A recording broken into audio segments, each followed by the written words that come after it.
We're still working with Mexican officials to learn more and to have all Americans return to the United States. We will continue to work closely with the Mexican government to ensure justice is done in this case. And as our Robert Sherman reported at the top of the broadcast, the Mexican government, our partners in fighting the cartels, have precisely one person in custody. 2 dead Americans, 1 badly injured, and the Mexicans have one person in custody. Blake Berman is at the White House with why Mr. Biden thinks the U.S. Mexico partnership is worth continuing despite the lack of success, shall we say. Hi, Blake. Hi there, Leland. You might remember I asked just last week over here at the White House whether or not the Biden administration needs to rethink its posture as it relates to taking on the cartels. There was a bit of deflection from the White House last week when I brought that up, but today they were basically asked a version of that question every which way, and they are standing behind their strategy. Let me sort of walk you through their thinking, at least what they're saying publicly. They say that this has been a day one priority for President Biden as it relates to taking on the cartels. They say resources have been sent to the border. Fentanyl seizures are hitting record highs. And they also say that there is cooperation right now with the Mexican government.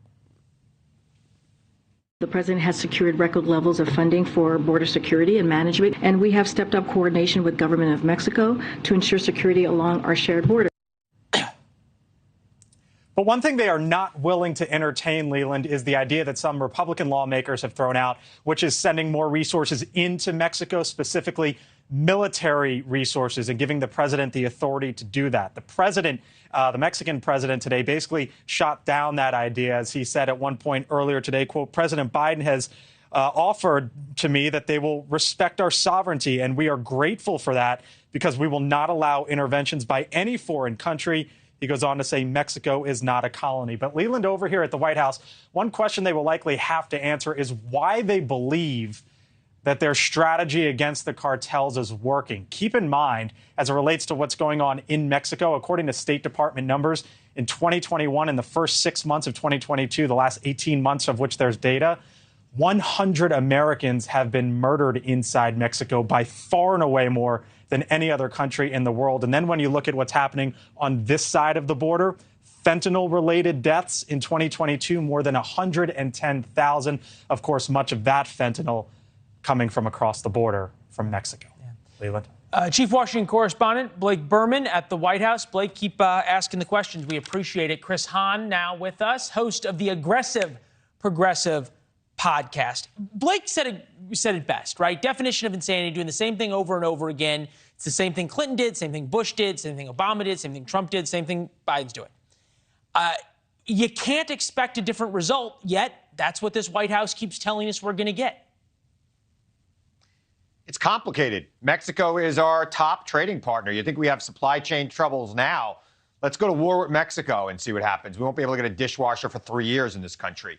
It is a problem, and obviously the White House and Mexico need to come to a better arrangement on how to deal with it. There's too much drugs coming into this country. There's too many people dying.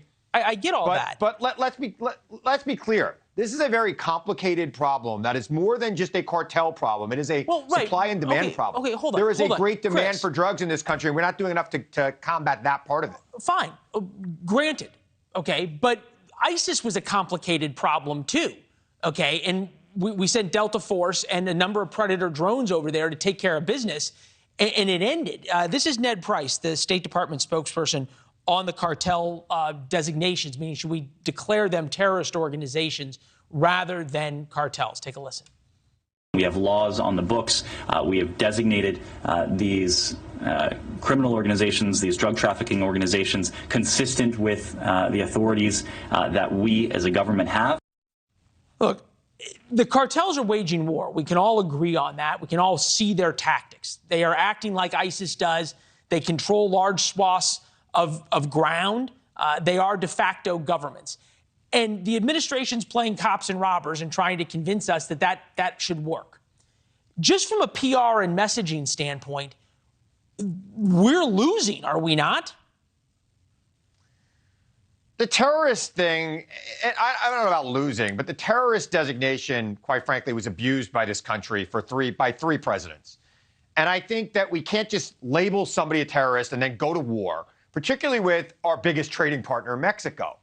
I think that we have to have a comprehensive solution. And if it is something that requires the use of force, Congress needs to act on that as well. We can't just rely on this poorly worded, overly broad terrorist designation resolution from 2002. Thanks for watching. Go to newsnationnow.com to find News Nation on your television provider. And don't forget to subscribe. Click the red button to get more of News Nation's fact-driven, unbiased coverage.